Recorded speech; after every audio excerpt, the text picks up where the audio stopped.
Welcome back again. ദിൽഷാദാണ്. കഴിഞ്ഞ കുറച്ച് ദിവസങ്ങളായിട്ട് സോഷ്യൽ മീഡിയയിൽ ദിൽഷാദിനെ കാണാനില്ലാത്തതും അതിനുശേഷം ദിൽഷാദിനെ കിട്ടിയതും അതിനിടയിലുണ്ടായിരുന്ന ഒരുപാട് കോൺട്രവേഴ്സികളൊക്കെ ആയിരുന്നു. ഇപ്പോൾ ട്രെൻഡ് മാറി. അതിൻ്റെ ശേഷം പിന്നെ മഴക്കാലം വന്നു, മീഡിയക്ക് മഴക്കാലമായി. ഇങ്ങനെ ഓരോന്നോരോന്ന് ഇങ്ങനെ മാറി മാറി വരും ഓരോരുത്തരും. അപ്പം നമ്മൾ കഴിഞ്ഞ ഒരു 1.5 മാസക്കാലമായിട്ടൊരു യാത്രയിലാണ്. കഴിഞ്ഞ മാസമല്ലാത്ത അതിൻ്റെ മുന്നത്തെ മാസം, അതായത് ജൂൺ 17-ാം തീയതി നോർത്ത് ഈസ്റ്റിലേക്ക് യാത്ര പോയതാണ് നമ്മൾ, ഞാനും ഫായിസും. ഞാൻ വളരെ ചുരുക്കി വളരെ ലളിതമാക്കി പറയും കേട്ടോ. അപ്പോൾ ഇതിലെന്താണ് സംഭവിച്ചത്, എന്ത് പറ്റി എന്നൊക്കെ അറിയാൻ ഇത് 3 തരം ആളുകളാണ് മൊത്തത്തിൽ. അതായത് ഒന്ന്, ഈ ചങ്ങയ്ക്ക് എന്താ പറ്റിയെന്ന് അറിയാത്ത ഒരു ടീം, ഇനി എന്തെന്നെ പറ്റിയാലും കുഴപ്പമില്ല, അത് ജീവനോടെ തിരിച്ച് വന്നാൽ മതിയേനി എന്നുള്ളൊരു ടീം. രണ്ടാമത്തെ ഒരു ടീം, എന്താ സംഭവിച്ചത്, എന്താ ഇങ്ങനെ ഒരു പോസ്റ്റ് ഇട്ടത്, അപ്പം എന്തുകൊണ്ടായിരിക്കും, എന്താ സംഭവം എന്തെങ്കിലും ഉണ്ടോ എന്ന് അറിയാനൊരു ടീം. മൂന്നാമത്തെ ഒരു ടീം, ഇത് ഒന്നും സംഭവിച്ചിട്ടില്ല, ഇത് വെറും റീച്ച് എന്നുള്ളൊരു തരികിടെ, ഞാൻ എന്തെന്നെ പറയേണ്ട കാര്യമില്ല, ഇതന്നെ. ഇവർ പോലീസുകാരാ, അതായത് ഇൻസ്റ്റഗ്രാം പോലീസ് കേട്ടോ. ഇതിൽ തന്നെ പല തസ്തികകളുള്ള ആൾക്കാരുണ്ട്. അതായത് CPO മുതൽ കോൺസ്റ്റബിൾ മുതൽ DGP വരെയുള്ള ആളുകൾ, ഈ ഉന്നത തല ഉദ്യോഗസ്ഥർ വരെ ഇൻസ്റ്റാഗ്രാമിലുണ്ട്. അപ്പം എല്ലാവർക്കുള്ള മറുപടി ഞാൻ തന്നെ അത് വളരെ ചുരുക്കി പറയാണ്. കുറേ നേരം സംസാരിക്കാനും വയ്യ, ഇതങ്ങനെ കുറേ നേരം സംസാരിച്ചിട്ടൊരു കാര്യമില്ല ഈ വിഷയം. അപ്പോൾ എന്ത് പറ്റിയെന്ന് നമ്മളെ സ്നേഹിക്കുന്ന, ഇഷ്ടപ്പെടുന്ന, നമ്മുടെ കൂടെ കൂടിയ ഒരുപാട് ആളുകളുണ്ടല്ലോ, ഓൽക്കൊരു ക്ലാരിഫിക്കേഷൻ ഇതിൽ മസ്റ്റായിട്ട് ഞാൻ കൊടുത്തത് ഞാൻ തന്നെ കൊടുക്കണം, അത് കൊടുത്തേ പറ്റുള്ളൂ. കഴിഞ്ഞ മാസം, അതായത് ജൂൺ 17-ാം തീയതി നമ്മുടെ നാട്ടിൽ നിന്ന് നോർത്ത് ഈസ്റ്റിലേക്ക് യാത്ര പോയി. ജൂൺ 6-ന് ഞാൻ കൊൽക്കത്തെത്തി. ജൂലൈ 6-ന് ഞാൻ കൊൽക്കത്തെത്തി. ജൂലൈ 6-ന് ഞാൻ തിരിച്ച് കൊച്ചിയിലേക്ക് വന്നു, എറണാകുളത്തേക്ക് വന്നു. എറണാകുളത്ത് നമ്മൾ സുഹൃത്ത് അച്ചായൻ്റെ വീടിൻ്റെ ഹൗസ് വാമിങ്ങൊക്കെ ബന്ധപ്പെട്ട് ഞാൻ മാത്രം തിരിച്ചു പോന്നു. ഫായിസ് അവിടെ കൊൽക്കത്തയിലായിരുന്നു. അത് കഴിഞ്ഞ് ഞാൻ 8-ന് തിരിച്ച് പിന്നെയും പോയി. 8 ഞാൻ അവിടെ എത്തി. 6-ന് വന്നു, 7-ന് പോയി, 8-ന് അവിടെ എത്തി. കൊൽക്കത്തയിൽ നിന്ന് ഞാനും ഫായിസും വീണ്ടും യാത്ര ആരംഭിച്ച് അസാമിൽ ഗുവാഹട്ടി വരെ എത്തി. ഗുവാഹട്ടിയിൽ നിന്ന് അപ്പോൾ ഇതിനും ഏകദേശം നമ്മുടെ യാത്ര തുടങ്ങിയിട്ട് 1 മാസം ആയിട്ടുണ്ടായിരുന്നു. ഞാൻ 15-നൊക്കെയാണ് ഗുവാഹട്ടിയിൽ എത്തുന്നത്. ഗുവാഹട്ടിയിൽ നിന്ന് ഫായിസിന് നാട്ടിലും BMW മെക്കാനിക്കാണ്, ബൈക്കിൻ്റെ. അപ്പോൾ അതിന് കുറച്ച് വർക്ക് ലോഡൊക്കെ കൂടിയ കാരണം നാട്ടിലേക്ക് പോരേണ്ടി വന്നു. അതായത് യാത്ര കംപ്ലീറ്റ് ചെയ്തിട്ട് പോരാന്നുള്ളതൊക്കെ ആയിരുന്നു ധാരണ. പക്ഷേ വേണ്ടാന്ന് പറഞ്ഞിട്ട് ഞാൻ തന്നെ ഫായിസിനെ നാട്ടിലേക്ക് പറഞ്ഞയച്ചാണ്, കുറച്ച് വർക്ക് എടുത്ത് വരാൻ വേണ്ടിയിട്ട്. അത്രയ്ക്കും വർക്ക് ലോഡ് വന്നിട്ടുണ്ട്. അങ്ങനെ ഫായിസ് നാട്ടിലേക്ക് തിരിച്ച് 21-ന് പോന്നു. അത്രയും 4-5 ദിവസം നമ്മൾ അവിടെ ആസാമിൽ നിന്നു സുഹൈലിൻ്റെ കൂടെ. 22-ന് ഫായിസ് നാട്ടിലേക്ക് പോന്നു. പിന്നെ നമുക്ക് കറങ്ങാനുള്ളത് മേഘാലയ, മിസോറാം, ത്രിപുര, മണിപ്പൂർ, അരുണാചൽ തുടങ്ങിയ മേഖലകളൊക്കെയാണ്. ഫായിസ് വരുന്ന വരെ, അതായത് ആ ഒരു സമയം ഞാൻ നോർത്ത് ഈസ്റ്റിൻ്റെ ഒരു പകുതി, അതായത് മണിപ്പൂരും മിസോറാമും ത്രിപുരയും മേഘാലയൊക്കെ കറങ്ങാന്നുള്ള ഉദ്ദേശത്തോടു കൂടി ഓഫ്ലൈൻ ഫായിസ് വരുന്നവരെ, ഫായിസ് വന്നിട്ട് നമുക്ക് വീഡിയോയും കാര്യങ്ങളൊക്കെ വെച്ചിട്ട് കണ്ടിന്യൂ ചെയ്യാൻ പറ്റുള്ളൂ. അപ്പോൾ അത്രയും കുറച്ച് ഓഫ്ലൈനിൽ കറങ്ങാമെന്ന് കരുതിയിട്ട് 22-ാം തീയതി ഞാൻ പോയി. അപ്പം ആളുകൾക്ക് എന്താണ് കൂടുതൽ ഈ ഇതെന്താണെന്ന് അറിയാത്ത ത്വര എന്താ വെച്ചാൽ, ഞാൻ പോസ്റ്റ് ഇട്ടതായിരുന്നു. പോസ്റ്റ് കുറേ ആളുകളൊക്കെ എന്തിനാ കിറ്റി പോസ്റ്റ് ഇട്ട്, കിറ്റ് എന്നല്ലേ വായിക്കുക. ക്വയറ്റ് ഐ ആം കിറ്റ് എന്ന് പറഞ്ഞാൽ, ക്വയറ്റ് എന്ന് പറഞ്ഞാൽ സമാധാനപ്പെടുവോ, ഐ ആം കിറ്റ്, അതായത് ഐ ആം ലീവിങ്. അതായത് ഞാൻ കുറച്ച് കാലത്തേക്ക് സോഷ്യൽ മീഡിയയിൽ നിന്ന് മാറി നിൽക്കുകയാണ്. അതിൽ 2-3 കാരണങ്ങളുണ്ട്. ഒന്ന് എൻ്റെ വ്യക്തിപരമായ 1-2 കാരണങ്ങൾ, എൻ്റെ പേഴ്സണൽ കാര്യങ്ങൾ കൊണ്ട് ഞാൻ കുറച്ച് ദിവസം വരണ്ടെന്ന് കരുതി. പിന്നെ ഫായിസ് നാട്ടിൽ പോയി, പിന്നെ ഫായിസ് തിരിച്ച് വരണം, എന്നിട്ട് നമുക്ക് ലൈവായിട്ട് വീഡിയോ അപ്ലോഡ് ചെയ്യാനും ലൈവ് വീഡിയോ കാണിക്കാനല്ലോ. ഓനും കൂടി ഇല്ലാതെ ഞാൻ ഒറ്റയ്ക്ക് യാത്ര ചെയ്യുന്നില്ലല്ലോ. അപ്പോൾ 1-2 കാരണങ്ങൾ ഉള്ളതുകൊണ്ട് തന്നെ ഞാൻ സോഷ്യൽ മീഡിയയിൽ ഇനി മുതൽ കുറച്ച് ദിവസങ്ങളിലേക്കൊന്നും ചെയ്യണില്ല എന്ന് വിചാരിച്ചിട്ട് ഞാൻ അങ്ങനെ പോസ്റ്റ് ഇട്ടു. ആ പോസ്റ്റ് എന്ന് പറഞ്ഞു കഴിഞ്ഞാൽ അത് ക്വിറ്റാണോ, അത് വേറെ ആരെങ്കിലും ഇട്ടതാണോ, ഞാൻ തന്നെ ഇട്ടതാണോ എന്നൊക്കെ പല വാർത്തകളും ഒക്കെയാണ്. അപ്പോൾ ChatGPT തന്ന പോസ്റ്ററാണ്. ChatGPT ഞാൻ എൻ്റെ ആശയം പറഞ്ഞു, കുറച്ച് ദിവസം ഞാൻ ഓഫ്ലൈന് പോവാണ്, സോഷ്യൽ മീഡിയയിലൊന്നും ആക്റ്റീവ് ആയിരിക്കില്ല. അപ്പോൾ നമ്മുടെ ഫോളോവേഴ്സിനോട് പറയാനുള്ള ഒരു സാധനം ആണ്, അങ്ങനെ തന്നാണ് ഈ ഒരു സാധനം. ഞാൻ ആ പോസ്റ്റ് ഇട്ടു. അതുവരെയൊക്കെ നോർമലാണ്. അത് കഴിഞ്ഞാൽ നേരെ മേഘാലയ മൗലിനോങ്ങിലേക്ക് പോവുകയാണ് 22-ാം തീയതി. മൗലിനോങ്ങിലേക്ക് പോകുമ്പം ഷില്ലോങ് കഴിഞ്ഞിട്ട് ദോക്കി വരെയുള്ള അതിൻ്റെ റോഡിൻ്റെ ഇടയിൽ ലാൻഡ് സ്ലൈഡ് ആയിട്ട് പിന്നെ റോഡ് ക്ലോസ്ഡ് ആണ്. റോഡ് ക്ലോസ്ഡ് മീൻസ് അതിൽ വണ്ടി വിടുന്നില്ല. അവിടെയുള്ള ലോക്കൽസിന് വേണമെങ്കിൽ അതിൽ പോകാം, അതിൽ വണ്ടി വിടുന്നില്ല. അവൻ സൊഹറ വഴി പോകണം, 147 കിലോമീറ്റർ കാട്ടിലൂടെ പോകണം. അതന്നെ ബംഗ്ലാദേശിൻ്റെ ബോർഡർ പങ്കിടുന്ന ഒരു കാടാണ്.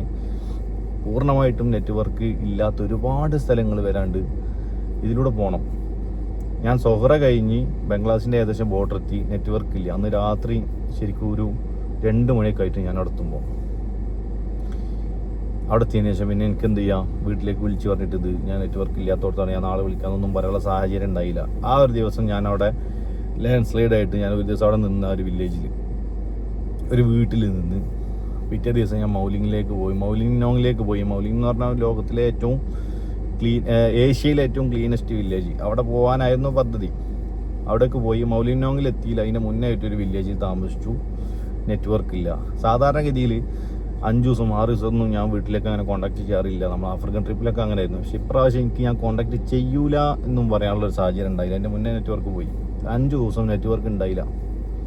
ഒരു ദിവസം ഏതായാലും സൊഹറയിൽ ലാൻഡ് സൈഡിൽ വിട്ട് ചെയ്ത്, അങ്ങനെ 6 ദിവസമായി നെറ്റ്വർക്ക് ഉണ്ടായില്ല. മീൻസ് ഞാൻ അതിൻ്റെ ഇടയിൽ പിന്നൂരിസ്ല എന്ന് പറഞ്ഞൊരു ടൗണിൽ പോയിട്ട് എൻ്റെ കയ്യിലുള്ള, ഞാൻ ഉപയോഗിക്കുന്നത് സൗദിയിലെ സിമ്മാണ് മൊബൈലിൻ്റെ. അത് ഗ്ലോബലാണ്, വേൾഡ് വൈഡ് യാത്രയിലൊക്കെ അതാ ഉപയോഗിക്കാറുള്ളത്. അതിൽ കോളിംഗ് ഇല്ല, ഡാറ്റ ഉണ്ട്. അത് മാറ്റിയിട്ട് ഞാൻ പിന്നൂരിസ്ല എന്ന് പറഞ്ഞ ടൗണിൽ പോയി ജിയോൻ്റെ ഒരു സിം എടുത്ത് പോന്നു. പക്ഷെ വലിയ കാര്യമൊന്നുമില്ല, ഇടയ്ക്ക് നെറ്റ്വർക്ക് മിന്നി വന്ന് പോകും, അല്ലാതെ നമുക്ക് അതിന് കോൾ ആക്ടിവിറ്റീസോ കാര്യങ്ങളൊന്നും കിട്ടൂല. ഈ 6 ദിവസവും ഞാൻ അവിടെ തങ്ങി മൗലിനോങ്ങിലൊക്കെ കറങ്ങി. 7ാമത്തെ ദിവസം ഞാൻ മൗലിനോങ്ങിൽ നിന്ന് ഏകദേശം 20 കിലോമീറ്റർ ഉണ്ട് ഈ പിന്നൂരിസ്ല പറഞ്ഞ ടൗണിലേക്ക്. അതായത് 29-ാം തീയതി ഞാൻ അങ്ങോട്ട് പോവാണ് രാവിലെ. ഈ ടൗൺ എത്തുന്നകാളിയിൽ മുന്നേ ഒരു 5-6 കിലോമീറ്റർ ഒക്കെ ഉണ്ടാവും ഏകദേശം. അതിൻ്റെ മുന്നേ ഒരു നല്ല മഴയാണ്. മഴത്തുനിന്ന് ഒരു ചെറിയൊരു വളവ്, ആ വളവ് നിന്ന് ഞാൻ അത്യാവശ്യം സ്പീഡിലാണ് പോണത്. അവിടുന്ന് അത്യാവശ്യം സ്പീഡിലൊരു കാർ ഇങ്ങോട്ട് വന്നു. വളവായതുകൊണ്ട് തന്നെ, വളവ് സാധാരണ ബൈക്കൊക്കെ ഓടിക്കുന്നവർക്കറിയാം, ബാലൻസ് കിട്ടി, അതായത് എഡ്ജ് ഇറങ്ങാന്ന് കണ്ടാൽ പിന്നെ നമ്മൾ എന്ത് ചെയ്യും, ബ്രേക്ക് പിടിക്കാൻ നിൽക്കില്ല. പിന്നെ പോകുന്നിടത്തേക്ക് പോയി കൊടുക്കുക എന്നുള്ളൂ. ബ്രേക്ക് പിടിച്ച് ചിലപ്പോൾ നനഞ്ഞു പോകും. ഇവിടെ നല്ല നനഞ്ഞ പുല്ലായതുകൊണ്ട് ഞാനും സ്വാഭാവികമായിട്ട് നേരെ പോയി ഒരു മരത്തിലിടിച്ചു. അതൊക്കെ കൃത്യമായിട്ട് വീഡിയോയിലുണ്ട്. മരത്തിലിടിച്ചു. മരത്തിൽ ഇടിച്ചിട്ട് വണ്ടി അവിടെ കുടുങ്ങി. 2 സൈഡിലും ഈ നമ്മുടെ ബാഗും കാര്യങ്ങളൊക്കെ കൊണ്ട് വണ്ടി അതിൻ്റെ ഇടയിൽ കുടുങ്ങി നിന്ന് ഞാൻ തെറിച്ച് അതിൻ്റെ താഴെ ഒരു തോടാണ്, ഈ തോട്ടിലേക്ക് വീണു. തെറിച്ച് ഒരു തെറിച്ചല് ഒരു ഉരുളൽ തന്നെ അതിൻ്റെ ഹെൽമെറ്റിന് ക്ലിപ്പ് ഇട്ടിട്ടില്ല. ക്ലിപ്പിടാൻ മറന്നു. ഈ ക്ലിപ്പ് ഇടാത്തതുകൊണ്ട് ഹെൽമെറ്റ് തലേന്ന് പോയി. ഞാൻ മുഖം കവിള് പോയി കല്ലിലടിച്ച്. അതായത് ഈ സംഭവിക്കുന്ന 29-ാം തീയതിയാണ് കേട്ടോ. ഇതെല്ലാം ഞാൻ പോയ റൂട്ടും കാര്യങ്ങളും കേരള സൈബർ സെല്ലിൻ്റെ കയ്യിലുണ്ട്. പിന്നെ എന്താണ് സംഭവിച്ചതെന്നുള്ളത് മേഘാലയ പോലീസിൻ്റെ കയ്യിലുണ്ട്. മേഘാലയ പിന്നൂരിസ്ല ഹോസ്പിറ്റലിൽ എല്ലാ റെക്കോർഡിക്കലും ഒക്കെ ഉണ്ട്. ഇതൊക്കെ ഞാൻ എന്തിനാ ഉണ്ട് എന്ന് പറയുന്നത് എന്താണ് അറിയോ, അവസാനം ഞാൻ പറഞ്ഞുതരാം. ഈ മുഖം ഇതിലടിച്ച സമയത്ത് ബാക്കി പരിക്കുകളൊന്നുമില്ല. നമ്മൾ ഫുൾ റൈഡിങ് കേസും കാര്യങ്ങളൊക്കെ ഇട്ടിട്ടുണ്ട്. ഈ ഹെൽമെറ്റിന് ക്ലിപ്പ് ഇട്ടിട്ടുണ്ടെങ്കിൽ അതും ഉണ്ടാവില്ല, ഒന്നും സംഭവിക്കില്ലായിരുന്നു. മുഖം അടിച്ചതിൽ ഞാൻ എൻ്റെ എണീറ്റ് വന്നു. അപ്പോൾ അവിടെ ഉള്ള ആൾ കാസി ട്രൈബ്സാണ് അവിടെ ഉള്ളത്, വില്ലേജ് ഏരിയയാണ്. ഈ ട്രൈബ്സിൽ കുറച്ച് ആൾക്കാരൊക്കെ അവിടെ കൂടി. അപ്പോൾ സാധാരണ നമുക്ക് എന്തെങ്കിലും ഒരു അപകടം പറ്റി കഴിഞ്ഞാൽ നമ്മളുണ്ടല്ലോ ആൾക്കാരുടെ ഇടയിൽ ഒന്നും സംഭവിച്ചില്ല രീതിയിൽ ഒന്നുകൊണ്ട് എണീറ്റിക്കും, കുഴപ്പമൊന്നുമില്ല രീതിയിൽ ഈ മുഖം അടിക്കലും. ഞാൻ എണീറ്റ് നിന്നപ്പോൾ ഒരു 3-4 കിളി പോയി. ഈ കിളി പോയോടുകൂടി ഞാൻ അവിടെ ഇരുന്നു എന്നുള്ളതാണ് എൻ്റെ ഒരു ഓർമ്മ. പക്ഷേ പിന്നെ എനിക്ക് ഒരു ഓർമ്മ ഉണ്ടായില്ല എന്നാണ് അവർ പറയുന്നത്. ആ എണീറ്റ് നിന്നത് പാളി, അവിടെ അവിടെ കിടന്നു എന്നൊക്കെയാണ് അവർ പറയുന്നത്. പക്ഷെ എനിക്ക് അതിൻ്റെ ശേഷമുള്ള ഒന്നും ഓർമ്മയില്ല. ഹോസ്പിറ്റലിൽ കൊണ്ടുപോയി. അവിടുന്ന് 7-6 കിലോമീറ്റർ പോയാൽ പിന്നൂരിസ്ല എന്ന് പറഞ്ഞ ചെറിയൊരു ടൗണെത്തും. ഈ ടൗണിലേക്ക് ഹോസ്പിറ്റലിലേക്ക് കൊണ്ടുപോയി. അപ്പം ഓൾറെഡി 26-ാം തീയതിയൊക്കെ തോന്നുന്നുണ്ട്, 26-ാം തീയതിയൊക്കെ ഞാൻ വീട്ടിലേക്ക് വിളിക്കാതായപ്പോഴും പിന്നെ ആളുകൾ ഇങ്ങനെ പറയും, ഓനിങ്ങനെ ഒരു പോസ്റ്റ് ഇട്ടാണ് പോയത്, എന്തെങ്കിലും സംഭവിച്ചിട്ടുണ്ടാവും എന്നൊക്കെ ഇങ്ങനെ പുറത്തുനിന്ന് കേട്ട് ഫാമിലി എന്തായി മിസ്സിങ് ആണെന്ന് പോയി പരാതി കൊടുത്ത്. ഈ സാധനം നേരെ മീഡിയ ഏറ്റെടുത്തോട്ട് ഒരുപാട് ആളുകൾ ഏറ്റെടുത്ത്. ഞാൻ ഇന്നെ കാണാനില്ലാത്ത വിവരം ഞാൻ തന്നെ അറിയണത് ഈ ഹോസ്പിറ്റലിൽ നിന്ന് ഈ ബാവ നവാഫൊക്കെ വന്നുകൊണ്ട് എന്നോട് പറയുമ്പോൾ എന്നെ കാണാനില്ല എന്ന് പറയും. 29-ാം തീയതി ആണ് ഞാൻ ആക്സിഡൻ്റ് ആവുന്നത്. 29-ാം തീയതി തന്നെയാണ് ഇവർക്കിന്നെ കിട്ടുന്നതും. അപ്പോൾ ഓൾറെഡി ഞാൻ മിസ്സിങ് ആയ കാരണം ഈ ഒരു മേഘാലയ, മിസോറാം ആ ഭാഗത്തുള്ള എല്ലാ വിധത്തിലും കോണ്ടാക്ട് ചെയ്തിട്ട് സുഹൈൽ ഉദവി അവിടെയൊക്കെ ലിങ്കാക്കി വെച്ചിട്ടുണ്ട്. അന്നേ ദിവസം ഞാൻ വീണില്ലെങ്കിലും ഒന്നെങ്കിൽ പോലീസിനെ പിടിക്കും, അല്ലെങ്കിൽ നാട്ടിൽ നിന്ന് തിരഞ്ഞു വന്ന ഇവർ സൈബർ സെല്ലിൻ്റെ സഹായത്തോടെ എന്നെ പിടിക്കും, എന്നെ കിട്ടും ഇവർക്ക്. അപ്പം ഈ 5 ദിവസം നെറ്റ്വർക്ക് ഇല്ലാത്തതുകൊണ്ട് ഞാൻ നെറ്റ്വർക്കുള്ള ടൗണിലേക്ക് പോവാണ് പിന്നൂരിസില. ആ ടൗണിൽ എത്തിനാട്ടി മുന്നെയാണ് ഈ അപകടം സംഭവിക്കുന്നത്. സംഭവിച്ചപ്പോഴാണെങ്കിൽ ബോധം പോയി. അപ്പോൾ ഈ ടൗണിൽ നിന്ന് ഒരു രാവിലെ ഒരു 9 മണിക്കറ്റാണ് ഇത് പറ്റണത്. ഇത് വലിയൊരു അപകടം, വലിയൊരു സംഭവം, ആക്സിഡൻറ്റോ കാര്യങ്ങളൊന്നും അല്ല. പക്ഷെ മുഖം അടിച്ചുകൊണ്ട് തന്നെ തല ഒന്നായിട്ട് ഇളകിയിട്ട് ഒന്നിക്ക് ബാലൻസിങ്ങിൻ്റെ പ്രശ്നം വന്നു. പിന്നെ ഈ മോണൻ്റെ പ്രശ്നം, സംസാരിക്കുന്നതിനുള്ള ബുദ്ധിമുട്ട്, നീരിറങ്ങിയിട്ട് ഇവിടെ ആകെ അലമ്പായി. ഈ പ്രശ്നമുള്ളൂ. ഇതന്നെ ഹെൽമെറ്റ് പോയില്ലെന്നുണ്ടെങ്കിൽ അതും ഉണ്ടാവില്ല. ഇനി അതുണ്ടാവില്ല എന്ന് മാത്രമല്ല, അന്നേ ദിവസം എന്നെ കിട്ടുകയും ചെയ്യും ഇവർക്ക്. ഒരു 11:30 മണിയൊക്കെ ആകുമ്പം മേഘാലയ ഷില്ലോങ് പിന്നൂർസിലെ പോലീസ് സ്റ്റേഷനിൽ ഒരു പോലീസുകാരൻ വന്നിട്ട് എന്നോട് ചോദിച്ചു, ആ കേരള കി കോൻ ഹേ, അതായത് ഇവർക്ക് അപ്പോഴത്തിനും മേലിനൊക്കെ പ്രഷർ വന്നിട്ട് ഇവർ തിരഞ്ഞു വന്നിട്ടുണ്ട്. ഞാൻ താമസിക്കുന്ന ഹോം സ്റ്റേ, അതായത് എൻ്റെ വണ്ടി കുറച്ച് ദിവസമായിട്ട് ഈ വില്ലേജ് കൂടെ അങ്ങോട്ടും ഇങ്ങോട്ടൊക്കെ പോകുന്ന ആളുകൾ ശ്രദ്ധിക്കുന്നുണ്ട്, വില്ലേജിലുള്ള ആളുകൾ. അങ്ങനെ ഞാൻ താമസിക്കുന്ന ഹോം സ്റ്റേയിലെ പയ്യനെ ഈ ആളുകൾ വിളിച്ചു. ഈ പയ്യൻ വന്നിട്ട് എന്ത് ചെയ്തു, ഓനക്കിൻ്റെ പേരറിയാം, കാരണം ഇവിടെ ഈ സൈഡിൽ ഈ സാധനമുണ്ട്. എൻ്റെ നമ്മളൊരു ബാഡ്ജ് ചെയ്യുന്നുണ്ട്. റൈഡേഴ്സൊക്കെ സാധാരണ നമ്മളെ ബ്ലഡ് ഗ്രൂപ്പും പേരും ഒക്കെ വെച്ചിട്ട് ഇവിടെ ബാഡ്ജ് ഒട്ടിക്കും. ആ സാധനം വണ്ടീൻ്റെ ഫോട്ടോ ഒക്കെ എടുത്തിട്ട് ഇൻസ്റ്റാഗ്രാമിൽ ഇട്ട് ആളുടെ ഡീറ്റെയിൽസ് ഫുള്ള് കിട്ടാൻ വേണ്ടി. ഒരു അരമണിക്കൂർ കൊണ്ട് തന്നെ ഡീറ്റെയിൽസ് കിട്ടിയെന്നാണ് പറയുന്നത്. അപ്പോൾ ഇതിനും പോലീസുകാർ എത്തി എന്നോട് ചോദിച്ചു, കേരളത്തിൽ ആരാണ് നിങ്ങൾ, കാരണം അത്രയും വിളികൾ വരുന്നുണ്ട്, എന്താ സംഭവം ചോദിച്ചിട്ട്. അപ്പോൾ എനിക്ക് തോന്നി ഇതുവരെ കറങ്ങി എന്നുള്ളത്. പിന്നെ അത് കുറച്ച് കഴിഞ്ഞപ്പോൾ തന്നെ ഇവർ ഓൾറെഡി ഇന്നെ തിരഞ്ഞു വന്ന ഈ സൈബർ സെല്ലിൻ്റെ സഹായത്തോടെ എൻ്റെ ലൊക്കേഷൻ തേടി തിരഞ്ഞു വന്ന പിന്നെ ഈ ഫത്താവും നമ്മളെ നാട്ടിലേക്ക് പോയിനെ ഫായിസും ഷെയറും സുഹൈലും ഈ നവാഫും എല്ലാവരും അടത്തിന് ഓൾറെഡി എത്തിയപ്പോൾ തന്നെ എന്നെ എങ്ങനെയാണ് കാണുന്നത്. പിന്നെ ഞാൻ പറഞ്ഞ പോലെ തന്നെ ഇനി കുറച്ച് ദിവസം സോഷ്യൽ മീഡിയക്കൊന്നും വരണ്ടെന്ന് കരുതിയിട്ട് പോസ്റ്റ് ഇട്ടതാണ്. പക്ഷെ പോസ്റ്റ് വ്യാഖ്യാനിച്ചത് പല കോലത്തിലായി പോയി. അതും ഈ അപകടവും ഇതെല്ലാം കൂടി കൂട്ടി വായിക്കുമ്പോൾ ആളുകൾക്ക് ഇതിലെന്തോ ഒരു കാര്യമായിട്ട് ദുരൂഹത ഉണ്ട് എന്നൊക്കെ തോന്നി പോവാണ്. സ്വാഭാവികമാണ്. അതാണ് സംഭവിച്ചത്. അന്നേ ദിവസം തന്നെ 29-ാം തീയതി തന്നെ വൈകിട്ട് ഇന്നെ ഡിസ്ചാർജ് ചെയ്തു. നമ്മൾ നേരെ പോലീസ് സ്റ്റേഷനിൽ പോയി ഇത് വണ്ടി വിട്ട് കിട്ടാൻ വേണ്ടിയിട്ട് ഒരു ഫോം കൊടുത്തു. വണ്ടി അന്നേ ദിവസം വിട്ട് കിട്ടി. ആ വണ്ടി ഫായിസ് ഓടിച്ചിട്ട് ഗുവാഹട്ടിയിലേക്ക് പോയി. നമ്മൾ നേരെ ഗുവാഹട്ടി എയർപോർട്ടിലേക്ക് പോയി നേരെ നാട്ടിലേക്ക് പോന്നു. നാട്ടിൽ നിന്ന് നേരെ അരീക്കോട് അഷ്തർ മദറിൽ പോയി CT സ്കാനും കാര്യങ്ങളും. കാരണം ആ ഹോസ്പിറ്റലിൽ ഒരു സാധാ ഒരു ഹെൽത്ത് സെൻ്ററാണ്, അവിടെ വലിയ സൗകര്യങ്ങളൊന്നുമില്ല. നാട്ടിലേക്ക് വന്നു, CT എടുത്തു. ഈ ബാലൻസിങ്ങിൻ്റെ പ്രശ്നം, ഈ CT എടുത്ത സമയത്ത് ബ്ലഡും ബ്ലീഡിങ്ങും കാര്യങ്ങളൊന്നും ഇല്ല. പക്ഷെ ഒരാഴ്ച കഴിഞ്ഞൊന്നും കൂടി ചെക്ക് ചെയ്യണം എന്നൊക്കെ പറഞ്ഞിട്ടുണ്ട്. അതൊക്കെ അതിൻ്റെ വഴിക്ക് പോട്ടെ. അപ്പോൾ ഇതെന്താ സംഭവിച്ചതെന്ന് അറിയാനുള്ള ആ ഒരു ത്വരയുള്ള ഒരു വിഭാഗം ഉണ്ടല്ലോ, ഓരോട് പറഞ്ഞതാണ്. രണ്ടാമത്തെ ഒരു വിഭാഗം ഞാൻ പറഞ്ഞ പോലെ തന്നെ എന്തെന്നാലും കുഴപ്പമില്ല, ചങ്ങായി തിരിച്ച് വന്നാൽ മതി, ഇനി വേറെ പ്രശ്നങ്ങളൊന്നും ഇല്ലാതെ എന്നുള്ള ആ ഒരു ആളുകൾക്കാണ് പറയണത്. ഇപ്പം ദൈവാനുഗ്രഹം കൊണ്ട് കുഴപ്പങ്ങളൊന്നുമില്ല. സംസാരിക്കാനുള്ള പ്രശ്നം സംസാരിച്ച് എന്നെ തീർക്കണം എന്ന് പറഞ്ഞിട്ടുണ്ട്. എന്നാലേ നമ്മൾ ഈ നീരൊക്കെ പോയി കിട്ടുള്ളൂ. വേറെ ബുദ്ധിമുട്ടൊന്നുമില്ല. കുറച്ച് ദിവസം കഴിഞ്ഞിട്ട് ഒന്നുകൂടിയൊക്കെ നമുക്ക് സീറ്റൊക്കെ എടുത്തിട്ട് നോക്കാം. വേറെ പ്രശ്നങ്ങളൊന്നുമില്ല. ശാരീരികമായും എല്ലാ വിധത്തിലും ഓക്കെയാണ്. നമ്മളെ യാത്രകൾ നമുക്ക് ഇനിയും കണ്ടിന്യൂ ചെയ്യണം. ഇത് ഒന്നുകൂടി പെർഫെക്റ്റ് ആവുകയാണെങ്കിൽ നമുക്ക് തന്നെ പോയിട്ട് ആ വണ്ടി എടുത്തിട്ട് നമ്മളെ ബാക്കി യാത്രകൾ കണ്ടിന്യൂ ചെയ്ത് തിരിച്ച് പോരണം. കാരണം നമ്മൾ ഒരു യാത്രയും ഇന്നേ വരെ പകുതിക്ക് വെച്ചിട്ട് നിന്നിട്ടില്ല. ഇതിലേറെ വലിയ കൊടുക്കും. 3 മാസക്കാലം മൊസാംബിക്കിൽ പോയി കുടുങ്ങി കിടന്നുണ്ട് വണ്ടി വിട്ടിട്ടത്. അതും അവിടെ നിന്ന് ആ വണ്ടി നമ്മൾ ഫൈറ്റ് ചെയ്ത് വാങ്ങി തിരിച്ചാൽ യാത്ര കംപ്ലീറ്റ് ചെയ്തിട്ടാണ് പോകുന്നത്. അതുകൊണ്ട് ആദ്യമായിട്ടാണ് ഒരു യാത്ര പകുതിക്ക് വെച്ച് നിൽക്കുന്നത്. അത് കംപ്ലീറ്റ് ചെയ്യണം. ഇത് പെർഫെക്റ്റ് ഒക്കെ ആവുകയാണെങ്കിൽ. ഇനി മൂന്നാമത്തെ ഒരു വിഭാഗം, സത്യത്തിൽ നിങ്ങളൊക്കെ ഏത് യൂണിവേഴ്സിലാണ് ജീവിക്കുന്നത്? നിങ്ങൾ നമ്മളൊന്നുള്ള ഈ സൗരയുദ്ധത്തിലല്ലേ? നിങ്ങൾ നമ്മളെ കൂടെ ഈ സൗരയുദ്ധത്തിൽ ജീവിക്കണമല്ലൊന്നല്ലേ, ഈ സോളാർ സിസ്റ്റത്തിലല്ലേ നിങ്ങൾ ജീവിക്കുന്നത്? റീച്ചോ നിങ്ങളെന്താണ് ഈ യാത്ര ടുഡേ എന്ന് പറയുന്ന സോഷ്യൽ മീഡിയ കമ്മ്യൂണിറ്റി? ഞാൻ യാത്ര ടുഡേ ഫാമിലി എന്നാണ് പറയല്.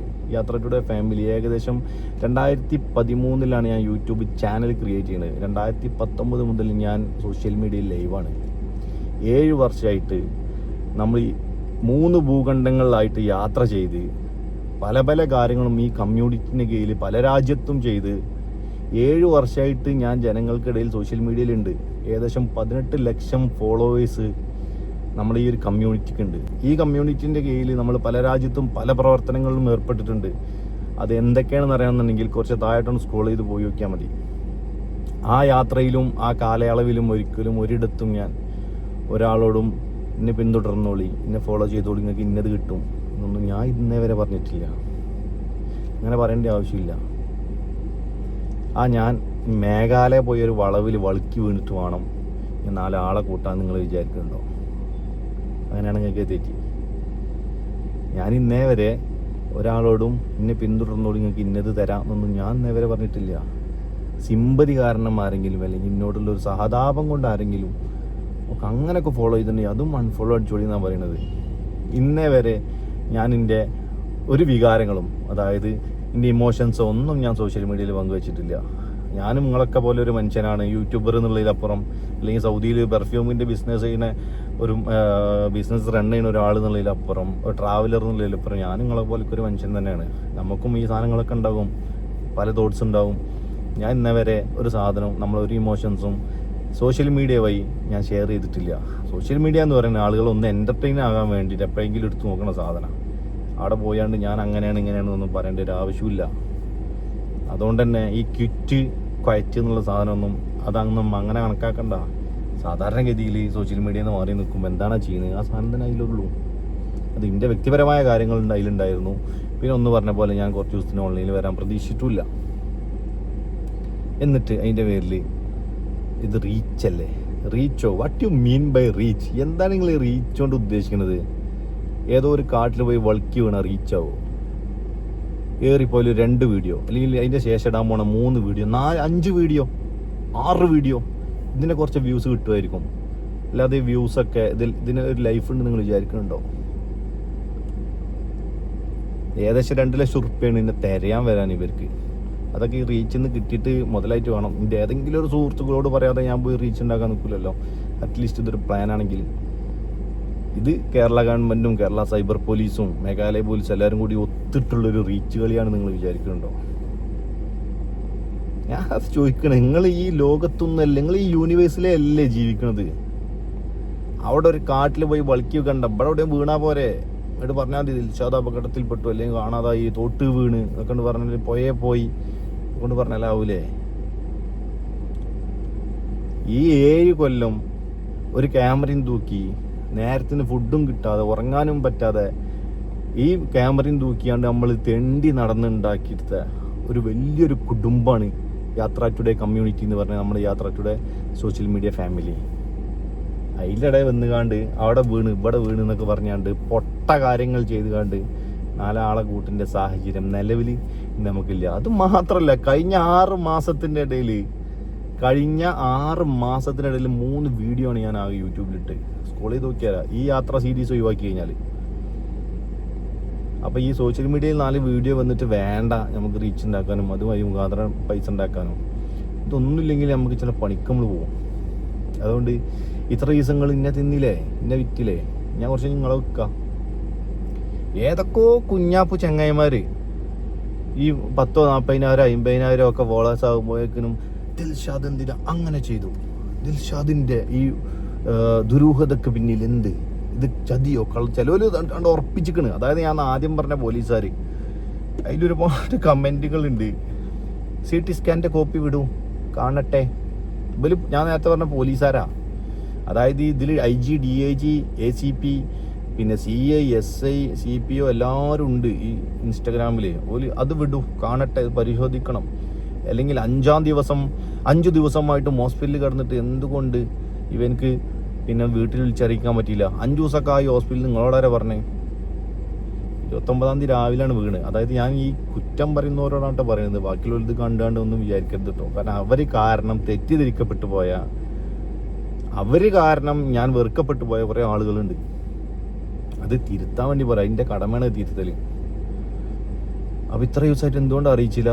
ഒഫീഷ്യലി 2 വീഡിയോ ആണ് നമ്മളെ ഭാഗത്തുനിന്ന്. ഒന്ന് ഇന്ന് ഹോസ്പിറ്റലിൽ കിട്ടിയ സമയത്ത് ഇവർ പറഞ്ഞത്, പിന്നെ ഒന്ന് ഷാക്കിർ മല്ലു ട്രാവലർ ഹോസ്പിറ്റലിലായിരുന്നു എന്ന് പറഞ്ഞത്. അതും നമ്മൾ കൊടുത്ത ഇൻഫർമേഷൻ അനുസരിച്ച് പറഞ്ഞു. പക്ഷേ ഇൻഫർമേഷൻ കൊടുക്കുന്ന സമയത്ത് ഈ നവാഫ് ഒന്നും ഹോസ്പിറ്റലിൽ എത്തിയില്ല. അപ്പോൾ ഹോസ്പിറ്റലിൽ ഉണ്ട്, നമ്മൾ അങ്ങോട്ട് പോയി നോക്കട്ടെ എന്ന് പറഞ്ഞു. അപ്പോൾ എത്രയും പെട്ടെന്ന് ആളുകൾ ഇങ്ങനെ ചോദിച്ചുകൊണ്ടിരിക്കുകയാണ് എന്താ പറ്റി കിട്ടിയോ.